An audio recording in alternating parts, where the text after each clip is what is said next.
জাপানের কুমামোতে শহরের কাছে ৭.১ মাত্রার ভূমিকম্পে নিহতের সংখ্যা বেড়ে অন্তত ১৩ জনে দাঁড়িয়েছে। অনেক মানুষ ধ্বংসস্তূপে আটকে থাকায় বুধবার প্রধানমন্ত্রী সানায়ে তাকাইচি এটিকে সময়ের বিরুদ্ধে লড়াই হিসেবে উল্লেখ করে দ্রুত উদ্ধারের উপর জোর দিয়েছেন। উদ্ধারে নেমেছেন ফায়ার সার্ভিস, পুলিশ ও সেলফ ডিফেন্স ফোর্সের ৩,৫০০-এরও বেশি কর্মী।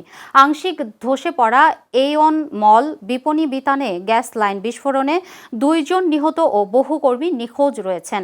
এছাড়া একটি পেপার কারখানার চিমনি ধসে ৭ জন নিখোঁজ এবং অনেকেই গুরুতর আহত হয়েছেন। কুমামোতে প্রায় ৩৬,৭০০ পরিবার বিদ্যুৎহীন অবস্থায় রয়েছে। বিদ্যুৎ বিপর্যয় ও ৩৪ ডিগ্রি সেলসিয়াস তাপমাত্রার ফলে হিট স্ট্রোকের ঝুঁকিতে প্রায় ২,৬০,০০০ বাসিন্দাকে আশ্রয়কেন্দ্রে যাওয়ার নির্দেশ দেওয়া হয়েছে।